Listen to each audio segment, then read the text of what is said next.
I'm Corey, and this is the Hardcore Skeptic Examines.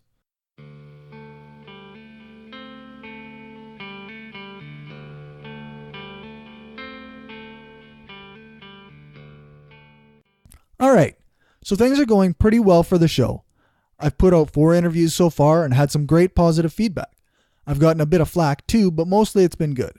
It's been suggested that I change the format of the show so that I'm not checking on what people say after the fact and then arguing with them without giving them the chance to defend themselves.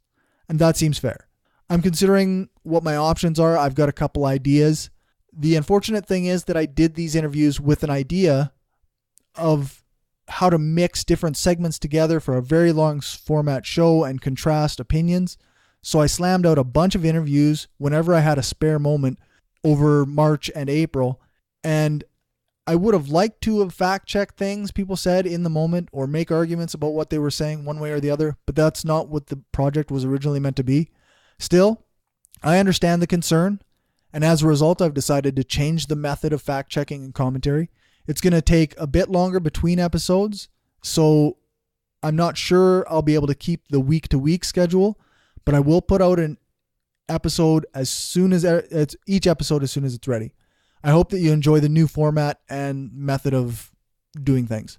Before I move on, I just want to mention that in my post-interview commentary in the last episode, I mentioned that I didn't have time to dig deeper and find all the appropriate links for everything. I have since found references for nearly everything that Edwin said and that he hadn't already supplied and posted those links in the show notes for episode 4. I realized that less people check the show notes than maybe I'm intending to, but the references are there supporting the things that he said if you want them. So that's all the pre-interview housekeeping to do. This is episode 5. This is the 5th episode in the social justice series, and in this one I interviewed Sincere Kirabo. Sincere is the social justice coordinator for the American Humanist Association and has written a few articles for websites like Huffington Post, Everyday Feminism, and The Establishment. It was, I think, an informative and enjoyable interview. He approaches the subject in a slightly different manner than I'm used to. You'll hear it. It was very insightful and very educational. And I think that it adds a perspective that can help people understand what social justice is about and why it is important in the context of humanism. So with that said, here's my interview with Sincere Kirabo. I hope you enjoy it.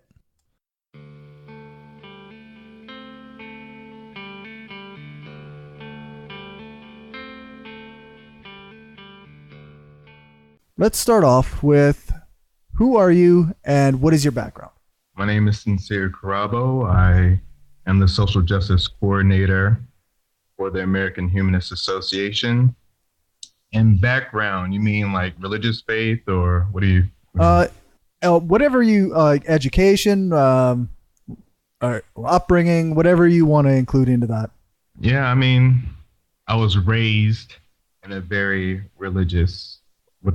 religious background, Pentecostal Christianity. I don't know if you're familiar with that, but I mean, it's one of, thousands of denominations. Right, yeah. Yeah, it was virtually everyone in my family is religious. And so as usual, when you're a teenager, you don't really, I shouldn't say usual. In some cases, or in many cases, I wasn't devout or whatever, but I became born again when I was 18. And so for a few years there, I was a self-described Jesus freak, like in every sense that you could imagine. I lived and breathed it from the time I woke up to the time I went to sleep. I was young. I was like 18, 19, 20 years old, leading Bible studies, leading prayers for groups, large groups or whatever. Right. And I actually started getting into, I don't want to say I don't remember now. I don't know if I wanted to be a preacher, but I did a couple of speaking engagements, Okay. I don't want to call it preaching though, because I wasn't really trying to become a preacher. It's just, because I had the strong quote unquote conviction of the faith, it was something that I did. So then I've always been curious though, right? So, and even as a teenager, I was really interested in things like Greek mythology. So when I got older and when I became really religious, I started to become curious about church history. Okay. And so that led me to, that led me to actually read more about church history, but from secular accounts, from historians, etc. So then that just made me question even more things, or become Right. more, I should say. And so that led me to read more, not only about church origins and whatnot, but also expand the scope to learn more about other religious traditions and other God beliefs and other cultures dating back to ancient mythology, and the ways in which these types of ideas kept on being reproduced, repurposed, and etc. Things of that nature. Then I started learning more about philosophy. Then I started reading more when it comes to social science, so the cognitive science of religion. And so by that point, it was like, okay, I can no longer believe. Right. So that's basically how that happened. And then over the period, it was a slow deconversion though. So, I wouldn't say I started doing that, 21, 22, I would say 22, I started doing that. And it took, I don't remember, I want to say 2 or 3 years before I Okay. was like, yeah, this is absurd.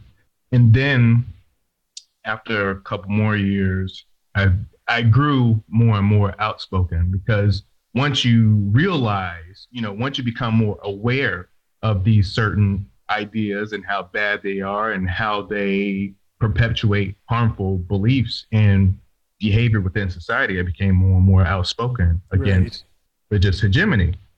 And then that eventually led to me slowly becoming more involved with the, more involved with the atheist community, secular community, whatever you want to call it.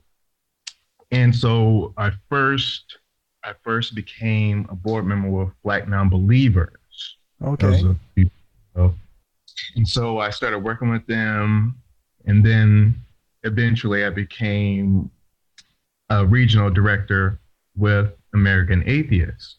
And so that was that was an interesting experience. But I learned through that experience as well, and actually won the 2014. I was awarded the 2014 O'Hare Scholarship for my activism Oh, when it wow. comes to separation of church and state, and basically being an atheist activist and whatnot.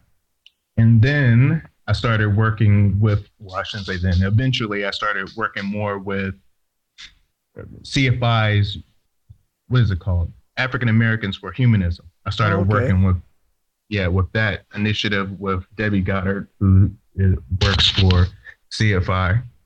And, during this time, while I'm engaging in these issues related to religious hegemony and critiquing religious faith and the ways in which it can adversely affect society, I became more and more curious, again, that term, about other ways that we as a society are and perpetuate the ways in which we perpetuate certain injustice and specific forms of bigotry and prejudice and whatnot. Right. So then I slowly started becoming more involved in what people will call social justice issues, and speaking out against certain social justice issues related to social justice or social injustice, I should say.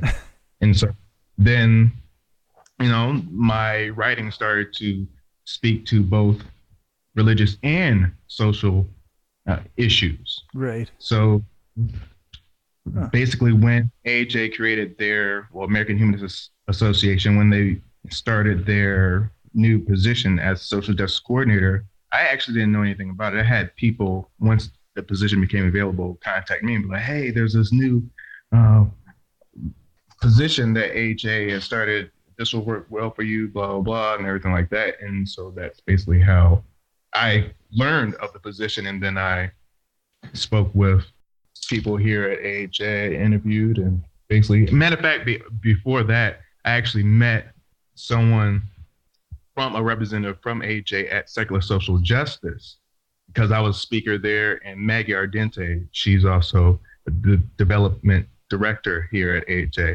And so she also spoke there. And so I had a chance to speak with her then about the position and what it entails and whatnot. Right. And so then I went from, yeah. Okay, so I guess that kind of brings us to what is social justice? Yeah, so I would say a basic working definition of social justice is that it's the reference to a fair or just distribution of privileges and opportunities within society, right? And so knowing this, when we discuss social issues or when we discuss issues of social justice or social justice advocacy, we're referring to those seeking this aim.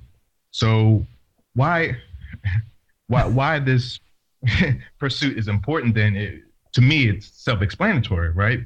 Social activism or social justice activism exists and is necessary precisely due to the current state of affairs. Right. Live in an unfair and unjust society where some folks, some identity groups of people are granted a surplus of privileges and opportunities, and others are afforded a deficit of privileges and opportunities. And so, since we are all made up of multiple identities, these issues of advantages and disadvantages intersect, and it's complex. But I'll unpack that later. I assume we'll get that later. But hopefully, something that I think is important, though, in all these discussions that I don't really think is discussed enough. I've mentioned it before. I know I have. I just can't remember which article I wrote about it. But I want to mention what I consider very important when it comes to this discussion. The point of social justice in general, and what I do specifically, the purpose of critiquing or challenging status quoism, commonly and uncritically accepted beliefs or social norms that are both harmful and sometimes oppressive. The purpose of all of that is to cultivate increased critical consciousness.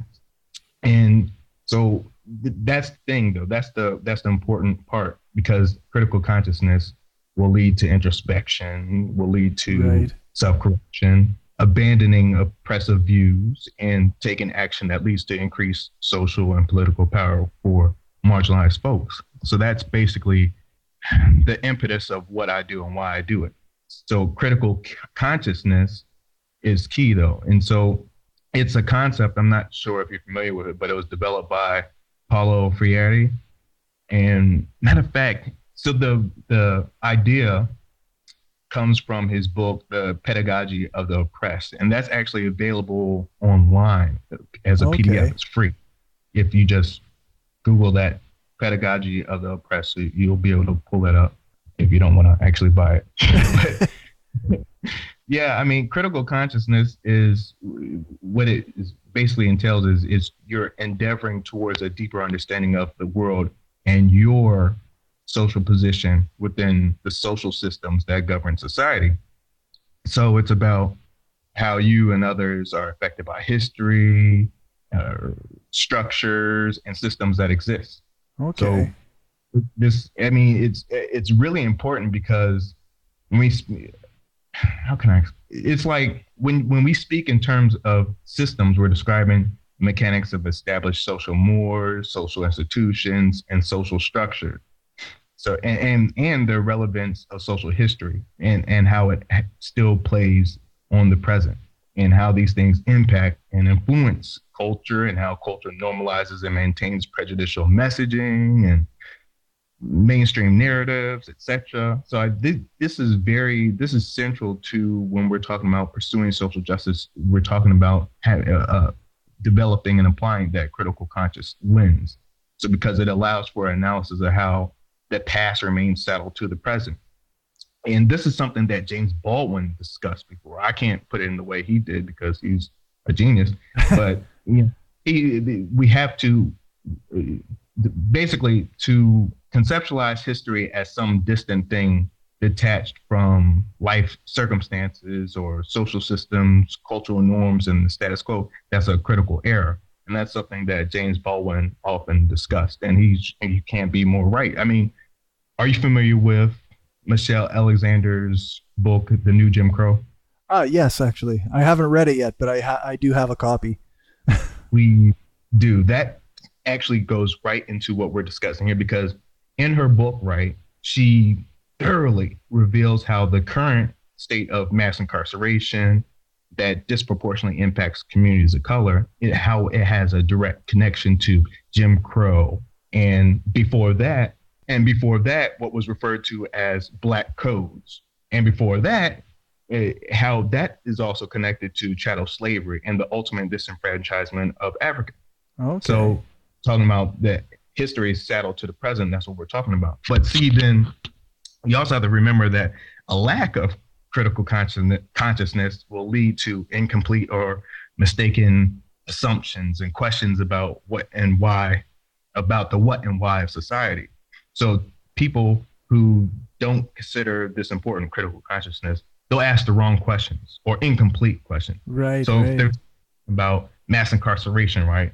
Someone will say, well, what did that person do to get locked up? You know, when we think in terms of systems, social systems, that question doesn't really make sense because instead, for those who recognize social systems and how they're at play, they would instead think in terms of like, well, systemic conditions of social, economic, and political disenfranchisement produce disproportionate lack of access to adequate resources and opportunity within certain communities. So, I mean, you'll see that there's more of a tendency for out of the state of desperation and frustration, right? We'll see what is referred to as quote unquote crimes of poverty that are disproportionately carried out by certain communities. Okay. So, but then that also leads to alternative means of obtaining wealth. These same communities that we're talking about are routinely locked out of the mainstream economy. That's something that Michelle Alexander also discusses. Due to those same social, economic, and political deprivations. So that's why you have, you're used to seeing the stereotypical quote unquote drug dealer, right? And the point is, the effects we see don't occur in a vacuum, sans context or provocation. Right. So critical is interested in seeking out the underlying issues.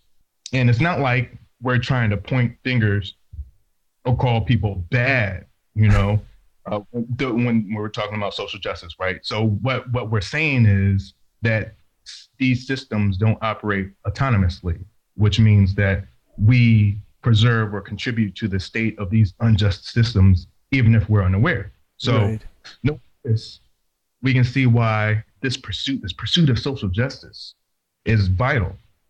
Well, it's vital for those who actually care about seeking a more just world. Yeah, I suppose that's an important clarification.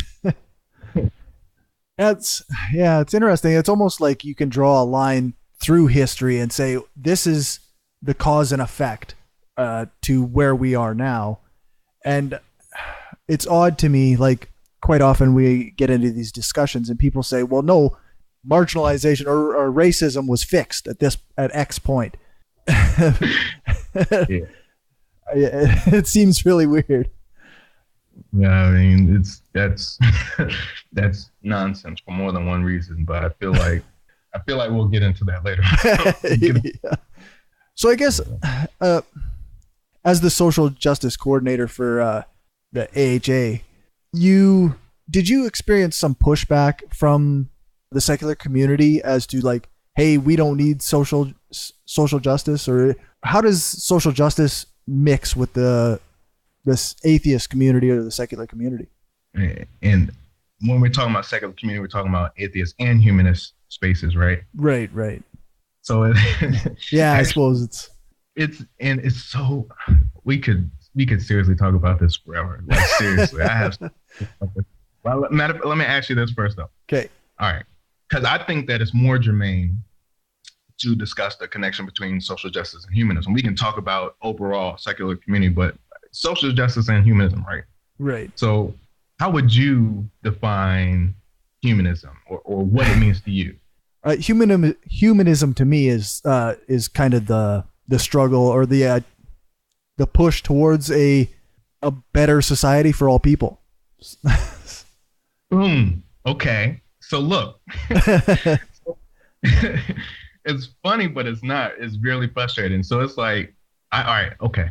I know AHA and other humanist groups and organizations, they have their own definitions. We can pull them up.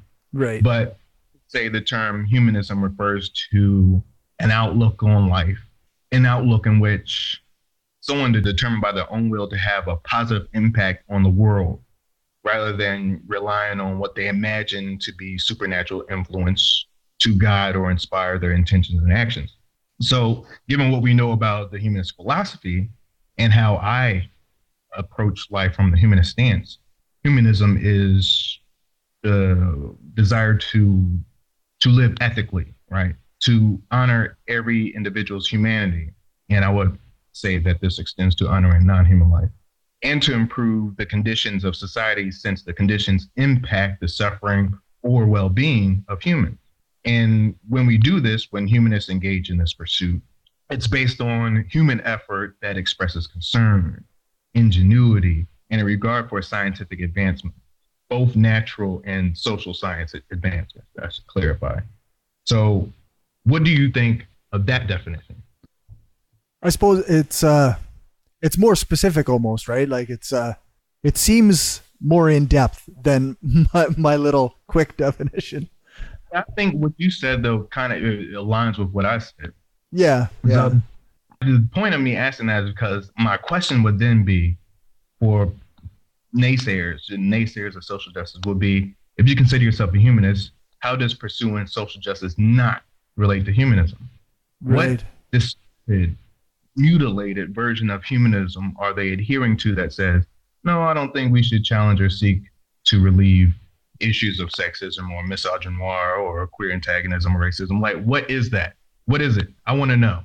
I want to know what the definition is. So I mean, when it comes to how it relates to humanist and secular communities, social justice, Audre Lorde, okay, womanist, feminist writer, civil rights activist, Audre Lorde, she once said, there is no such thing as a single issue struggle because we do not live single issue lives. Right.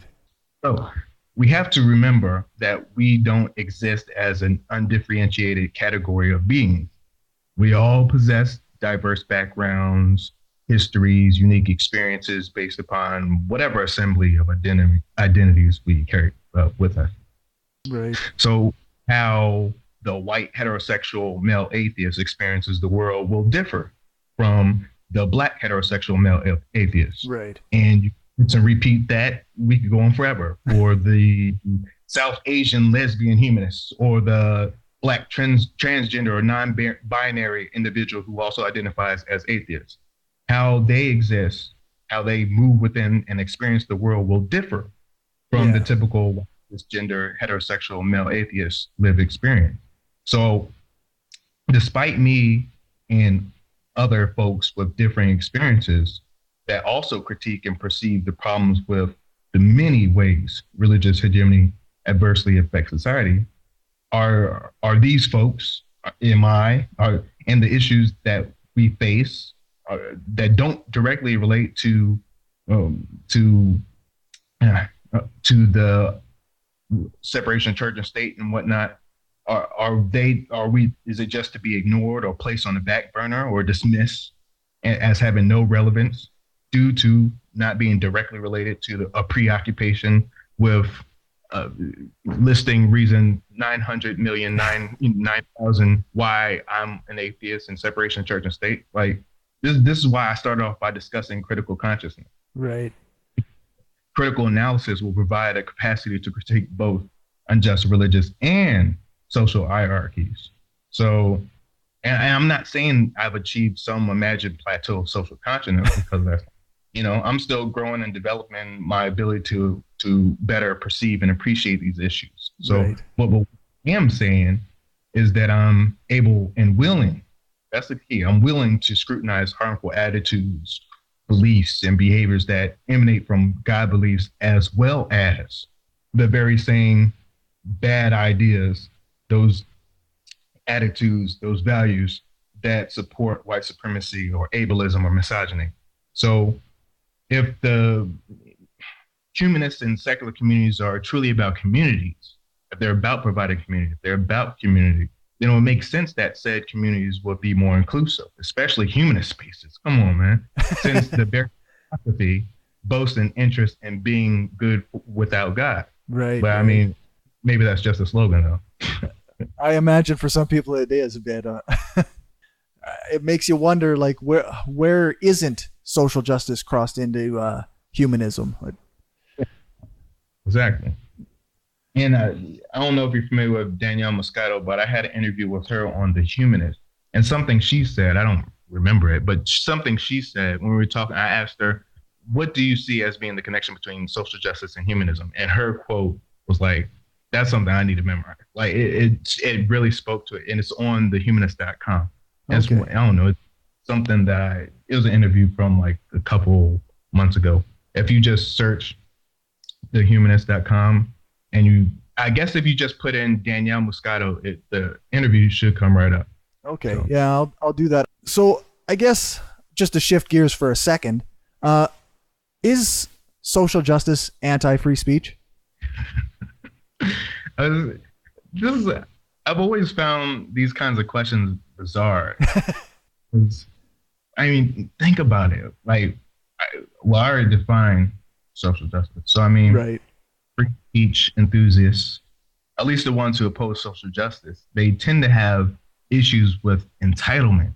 I want to be able to say absolutely any and everything that comes out of their mind, that comes out of their mouth, without any critique or reaction. It doesn't make sense for more than one reason. I mean, free speech isn't equal to entitlement to speak on all platforms or entitlement to be heard by everyone without social consequences to what is said.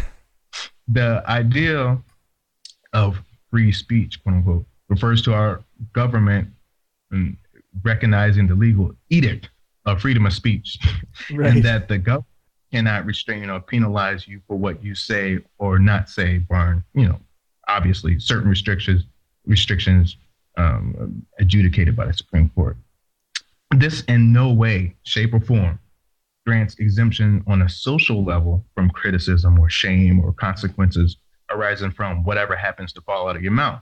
Right. So further, when discussing social justice, and this might be, I guess, a minor digression, I'm not sure, but we again must consider what I said about critical consciousness. Those firmly set against social justice may not want to hear this, and that's okay. But for those who are more curious, and for those that may have doubts or questions about the things we take for granted on a daily basis, I would say this regarding speech, right?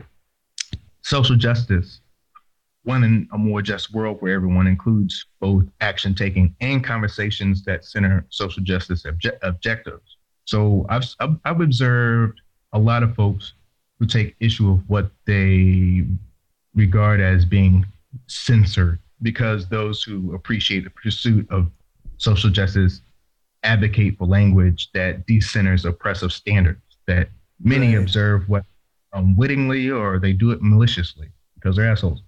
This means that there's a push to develop a vocabulary that permits us to have more insightful conversations. If we attempt to incite action using inaccurate or obsolete vocabularies, and typically this refers to definitions of the world set forth by those in positions of power, then our consciousness of the problems at hand will remain shallow. So, and Josette Souza, she wrote something, I don't know, a couple years ago. She wrote something that still, something that I still think about. She basically said, cries of censorship within this context is, well, I'm paraphrasing her because I don't remember what she said. Okay. Specific censorship within this context is typically the result of falsely equating not being allowed to move through the world uncriticized or unchallenged with a government preventing them from expressing their charming views in public. And I mean, it's true. This is the reactive bellow of insular entitlement. It's hard for me to take anyone serious who's convinced the Constitution's protections of free speech against government censorship and retaliation magically includes a safeguard against non-government limitations or social consequences or whatever odious nonsense they spew that can or does harm or threaten the existence of others. So, I mean, I don't know if that really, how I feel about that. Yeah, it's interesting. Like, people almost think that being told on Facebook that you can't say something or that you shouldn't say something is equivalent to censorship in some way. And I think that that's been pretty thoroughly debunked by many people, but it still keeps popping up. I've had people come onto my page, onto my personal space, and cry that I'm censoring them when I tell them that they can't say certain shit on my own page. I mean, come on, man. Right. Yeah, like blocking somebody is censoring them in some way. Yeah. And see, you know what? Me personally, I rarely block someone. And I do this because if I unfriend someone or they unfriend me, they're no longer allowed to comment. So I can keep on talking and because, there's certain types that'll just keep on going back to see the conversation, but they can't respond. I think it's hilarious. And then also they'll then try to get into my inbox, but then because they're no longer friends, it goes to the message request thing or whatever. And I'll just let it sit there. And I know they get mad. I think I don't even remember the last time I blocked somebody. Yeah, I don't block people very often. It unless they can demonstrate like that they just can't think about what we're discussing. I ended up blocking some people during the election because there was some people who came on and go, "Oh, Hillary," and that kind of stuff. So I guess in a similar vein, do you think that pro-social justice people occasionally use terms like racist or sexist to shut down the conversation or to stop people from discussing things? I would say anyone who believes this doesn't understand the terms racist or sexist. That's what I would say. The most common mistake people make when talking about the complex issues like sexism and racism is to think of their existence, the existence of these forms of social oppression, is to think of their existence as a problem of personal prejudices and individual acts of discrimination. Right. They don't see, or they refuse to see, these things as a system, like we talked about in the beginning, as a system of interlocking, reinforcing oppressive institutions. And we're talking about political, economic, legal, social, cultural, educational. These and other oppressive systems are present in all of our social institutions. As a system, things like heterosexism or white supremacy or sexism and so on, affects every aspect of life in a country. So again, this is why I started out discussing basic stuff like critical consciousness and why it's important. Because by not understanding that these issues are systemic, we're guaranteed that it'll continue. And we'll say ignorant stuff like sexism, right? For example, sexism, sexual harassment and sexual violence due to male entitlement is often by men reimagined as merely the case of a, quote, few bad guys, unquote, instead of understanding this type of behavior is pervasive, that is normalized, encouraged, and transpires all around us all of the time. And I just wrote an article last week discussing this in response to the San Bernardino murder-suicide. Yeah. And not even a week later, we have the repugnant, that Cleveland Facebook killer who murdered an unarmed elderly man. Why? Due to being rejected. Right. These things happen all of the time. Something else I highlight in my article when I was talking about the San Bernardino murder-suicide is how often abuse and deadly violence occurs due to women or femmes telling a man no. Right. So, yeah.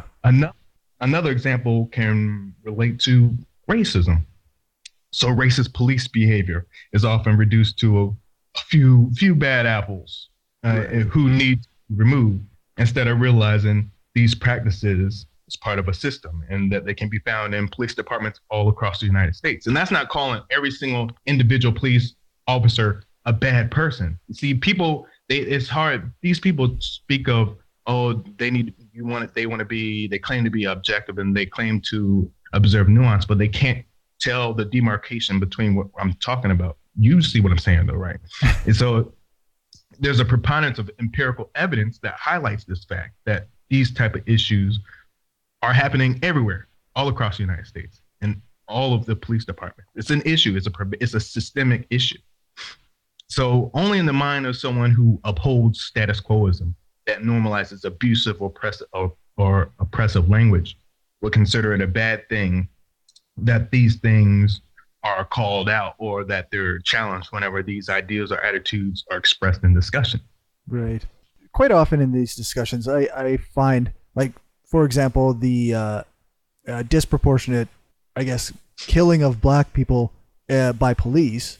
I get statistical responses like, oh, well, look at the number of murders committed by black people and look at the number of crimes committed by black people. I wonder, do we get bogged down in sort of misleading statistics sometimes in these things? I would say that can be the case sometimes too, yes. And usually, though, when we're talking about these things, when we're talking about the ways in which certain communities, particularly in this instance, communities of color, are disproportionately the victim of police brutality and murder. Because we're not talking just about how we're continuously murdered, but also continually we continually are abused and mistreated. I was going to say something. I totally lost my train of thought because while I was sitting there talking, I was sitting there thinking about experiences that I had. And so basically, this is a subject that can be very infuriating for certain people of color and black folks because we know what we know, right? We know how there are certain situations where we've been in where we know good and damn well if it were a white person, it would not have happened that way. You can talk about it goes beyond just, oh, well, look at it. We can talk about statistics, and I have statistics to back up what I'm saying. But further than that, we can look at specific instances where you look at how a person was treated, and how they met demise, and you have to wonder, do they even consider us human? And even if they don't want to admit it, the people who are against social justice or who want to talk about black on black crime, and I can talk about that all day too. And I actually wrote something. I keep on going to digression after digression, but I also wrote something titled "Why the Appeal to All Lives Matter is Bunk." I wrote that. It's on Pathos. If you look that up, you'll find that. And I think I also, what's that? No. The article I'm talking about is Why White America Demonizes Black Lives Matter. Oh yeah, I remember reading that. Yeah. I think in there I discussed the issue with trying to digress from the specific issue of talking about black on black crime, and I speak to that. But so we're talking about instances in which people are treated differently. Right. And that's what it comes down to, and how we're dehumanized. And so, and also further, we can talk about the ways in which we're dehumanized, like Tamir Rice, the way he was murdered, 12 years. And he was perceived as being an adult and as a threat. The police shot that little boy within seconds. I want to say 2 seconds. I can't remember, but you can see the footage. Yeah. Before the police car even came to a complete stop, that man killed that boy. Come on, man. And so, I mean, seriously, think about instances like that. There's plenty of them, but also more than that, when people want to say that we're being quote unquote divisive when we talk about issues like this, and you also have to remember these, and see, this also talks about media too. Media comes into play. Right. When I can't remember where, but that one, I can't say boy, he was 18 years old. He was a white guy. He I can't remember his name. I have to pull him up, but he got murdered unjustly by the police, and he came out his truck. And he started going towards the cop, and they just shot him like 8 times. Right. And what isn't often reported in the media and what you don't see is Black Lives Matter rally for that boy all across the nation. It's something that I talked about on social media. Everybody within the Black Lives Matter movement discussed that because it was tragic and it was horrific and it was wrong. So Right. when we're talking the ways in which people are disproportionately affected, and Black people are disproportionately affected by police brutality, et cetera, and so are Indigenous folks, and now they are actually worse than as compared to Black people. But anyway, when people say that we're being divisive, I mean, media also plays a part as well. I definitely would agree with that when some people try to make that argument. So I guess you kind of touched on it a little bit. Like, people often say that the left is what's keeping people separated by these different identities, like race or gender or sexuality. So I wonder, what do you think of that idea? Like, is it the left's fault that everybody's being divided? This, I would say, connects to the problem we see within humanist spaces and those who claim to be humanists that regards initiatives that critique specific bigotries and prejudices as being, quote unquote, divisive, as I just said. This is intellectual malpractice. And this also goes well beyond the simplistic reference to the left, as there are many folks on the left spectrum that disregard the importance of addressing social injustice. Right. And that also go on to criticize the importance of seeking or pursuing issues related to race, gender, and sexuality, which is part of the reason, which is why basically I said that this connects directly to what I was talking about with humanist spaces, because a lot of those within humanist spaces are people you would consider as being a part of the left. And they deserve as much criticism as those on the right. So, I mean, our nation has always enforced complex systems of segregation that marginalizes groups of people based on class, gender, race, sex, sexual orientation, etc. Right. Comprehensive disenfranchisement continues to target women and femmes, people of color, and folks within the LGBTQ communities in a way that cannot be logically reconciled with fantasies of a just world. I mean, tell me if you heard this before. We are all Africans. Oh yeah. Oh yeah. I can picture the t-shirts now. All lives matter. We're all this together. We're all one race, the human race. Right. Whoa. Another one I hear a lot. Why can't you just can recognize that we're all just Homo sapien? And these things, this speaks to the overall issue. In her book, this is something I always think about. I highly suggest reading this book. In her book, Freedom is a Constant Struggle. It's short too. It's like 90 pages, 100 pages. Okay. Angela Davis, civil rights icon. She critiqued what she referred to as the tyranny of the universal. So universalist claims or offering generalities in reaction to critiques of specific issues of privilege power dynamics is an act of avoidance. Right. These kinds of universal proclamations necessarily bolster systems of oppression since they deny its existence. You know, any critical engagement with fill in the blank social oppression requires us to understand the tyranny of the universal. So more to the point, for most of our history, the category human has not embraced indigenous people, Black people, people of color, non-Black people of color. And remember what I said before about history, past is prologue in more ways than one. So history is an indelible part of the present. We are embodiments of history. So then, such claims that obscure the complex nature of the way oppressive systems operate and don't adequately represent reality, and how some are clearly treated differently than others, or how some people are treated differently than others based on identity.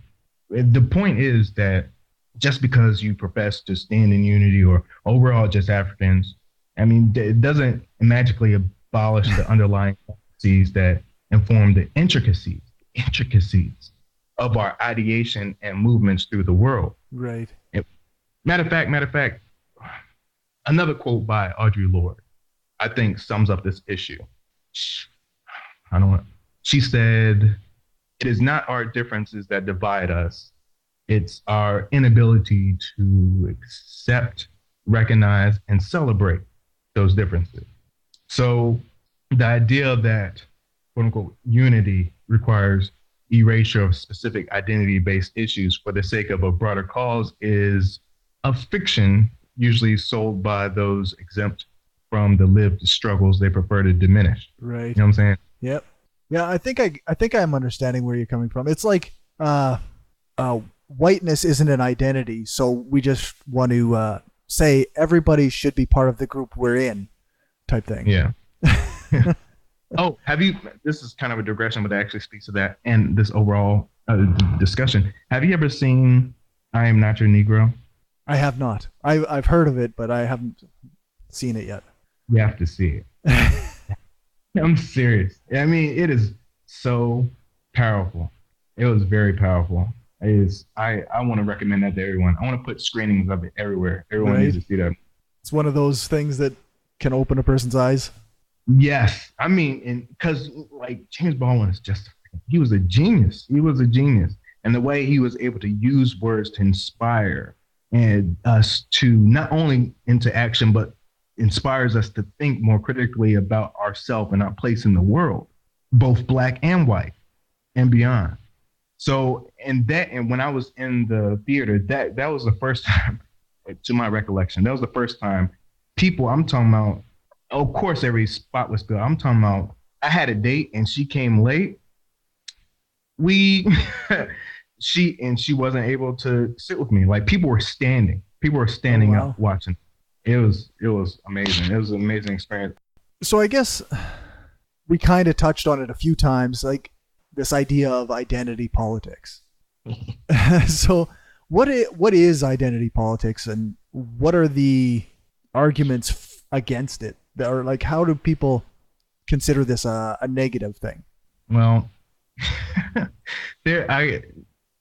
it's both simple and it's complex, to be honest. And I know I keep on recommending stuff, but one last time, I think I recommend. It's a really quick read by Ijeoma Oluo, and I know that name might be a nightmare for you, so I'll send it to you. Sounds good. She wrote an article titled "Thank God for Identity Politics." Now she's an atheist, so the title is meant to be sarcastic. And it did get those who don't get why emphasizing issues that relate to specific identity issues are important. So, I mean, the phrase identity politics, okay. In recent times, it's become an easy access punching bag, it seems. Even though those who use it as such, they use it as a blanket term that invokes a variety of vague or cherry-picked ideas of political failing. And this is an amazing convenience, right? We do well to remember that there's no foe easier to defeat than one construed from ambiguity, since the shortcomings are whatever you project them to be, whatever you imagine them to be. Yeah.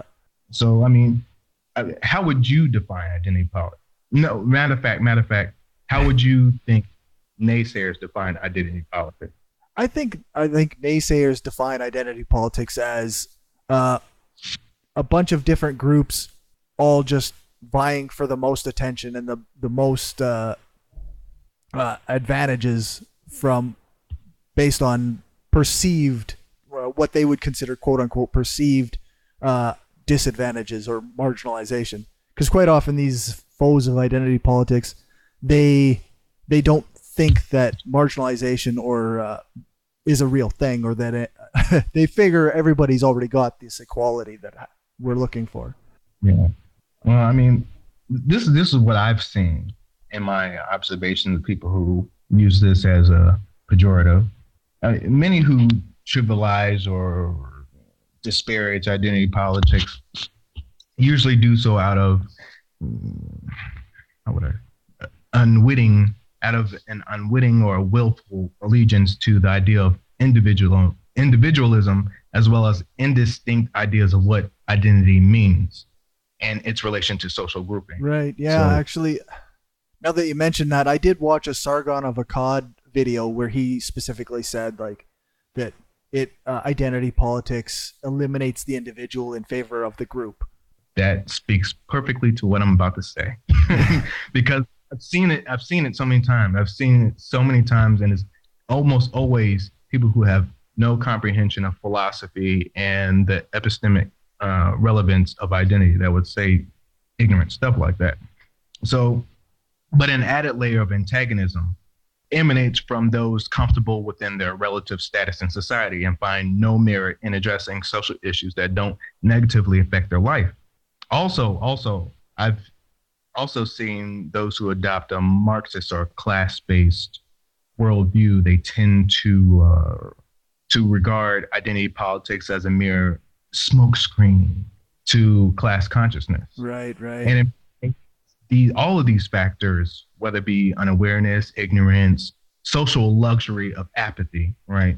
And it's all about class conflation. All of those things mingle together in many cases, and they create mistaken conclusions about matters that these types of people that they haven't begun to appropriately grasp. Right. Something. Yeah.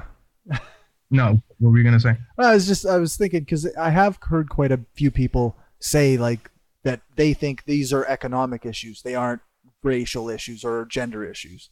Exactly. See, I'm telling you, I've seen this so many times before, and so I've heard that argument many times before. And one person in particular, but I'm not gonna call him out now because I think I'm gonna write an article about it. They said this at a conference, but I'm gonna break that down later. But so we were talking about individualism, right? Where that idea from whatever his name is, that emphasizes the discourse of individualism, which is a recurring reasoning used to devalue the consequence of social identity. And it's when it comes to the discourse of individualism, what it does is it robs those who put stock in it. It robs them of awareness vital for discerning our social reality.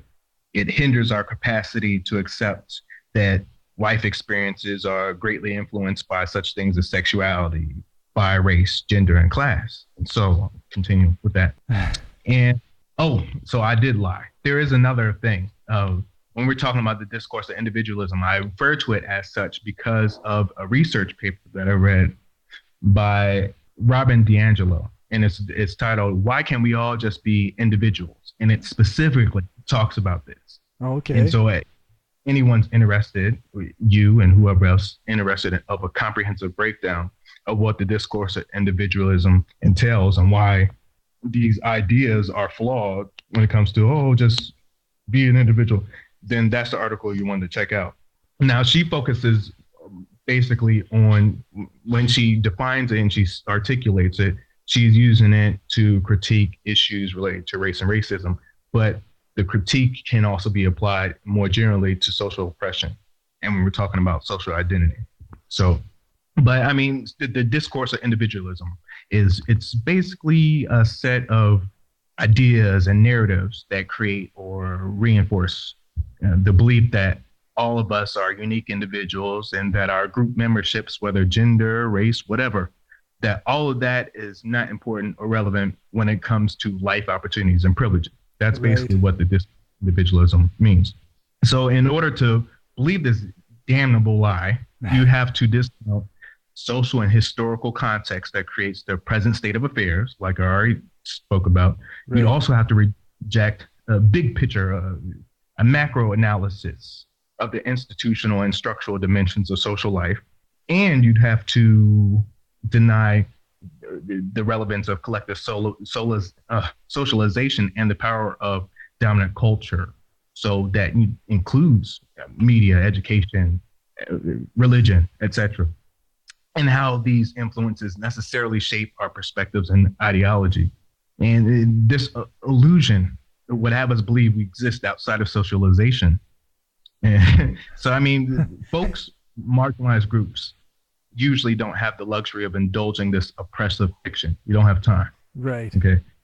And all that doesn't even begin to scratch the surface, because I think I just said it a couple minutes ago. I'm willing to argue that most that complain about identity politics don't even have a proper or epistemic understanding of what identity even means.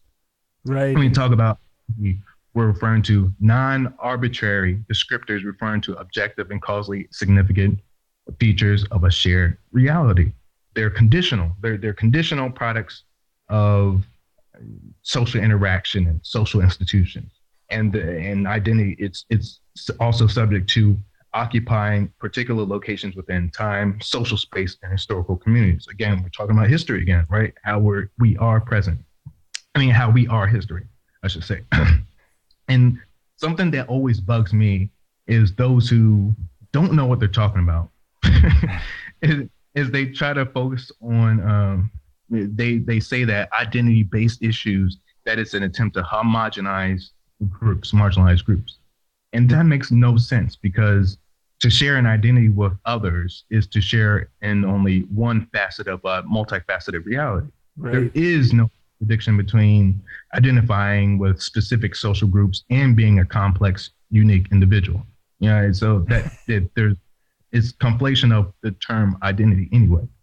When discussing common identity, separate from individual identity, because there's actually two different meanings to the word, we're describing what's imposed on us by an established history of social stratification, standards, controlling images, and stereotypes. We could go on down the line. The realness of identities, it's subject to time, space, history, and identity group experiences fundamentally shape our lives, our possibilities, our perceptions, ambitions, and the kind of inquiry we engage in. So to affirm we have an identity, or to state that we're part of a particular identity group, is to simply agree we have a location in social space.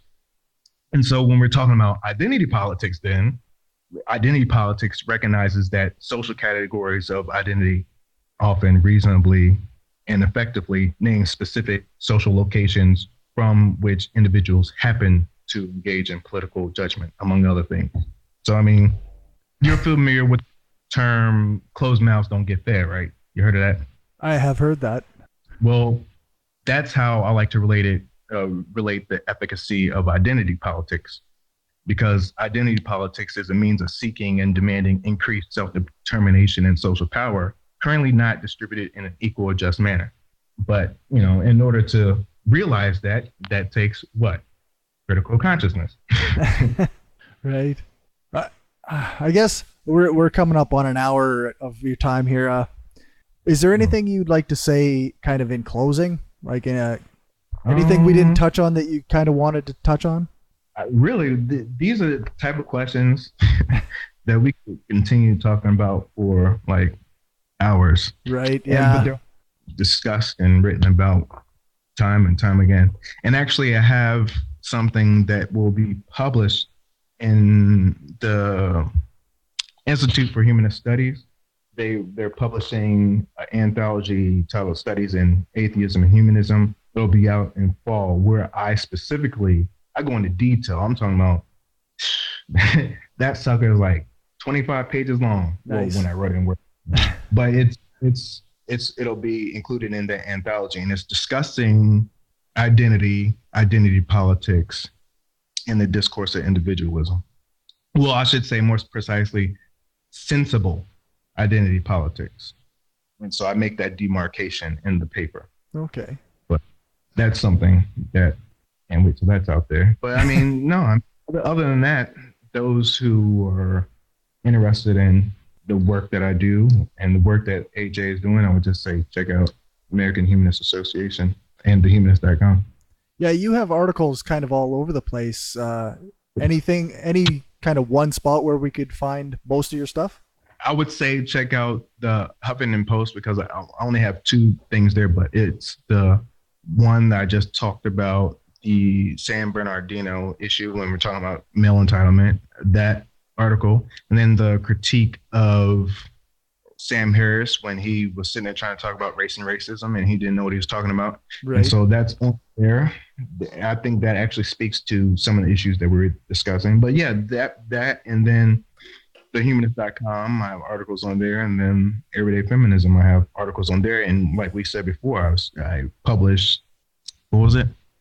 Why White America Demonizes Black Lives Matter. Oh. That is there. Okay. That's from there. And then also I have another article that's discussing Black atheism, what that means. That's also on everyday feminism. So Cool. Well, thank you very much for your time. It took us a lot of time, a lot of tries to get here, but I really appreciate it. apologize for that. No worries. I really, I'm glad that we got things lined up to get you on. Me too. Well, thanks again very much, and I hope you have a good one. All right, you too. We'll talk to you later.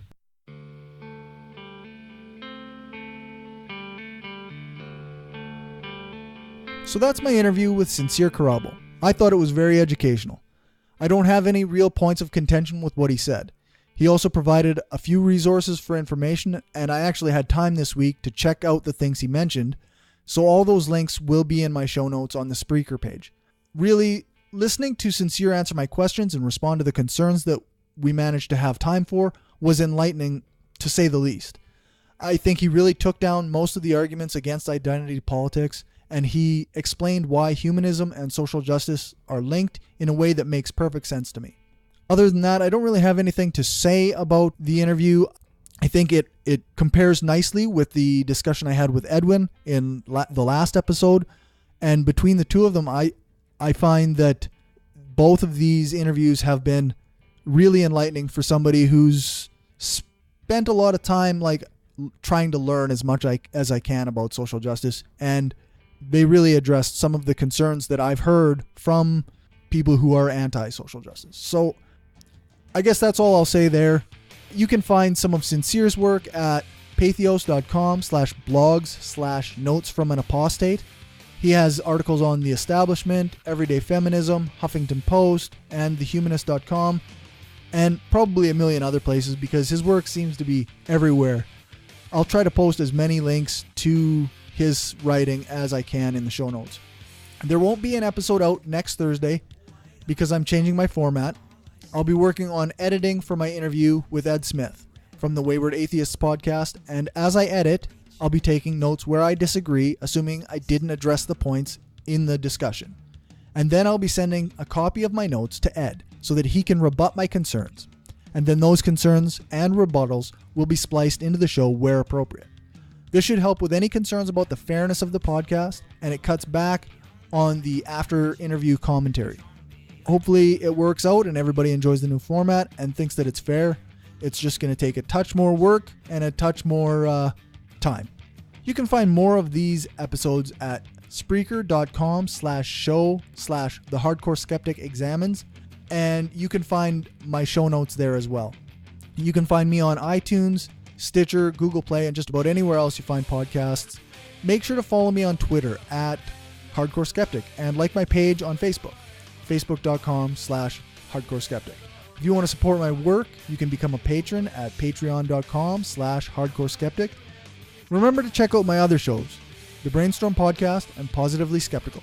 You can find Brainstorm at thebrainstormpodcast.com and brainstormblog.net. And Positively Skeptical will be available on Spreaker very soon. Thanks again for listening, and remember, the truth matters.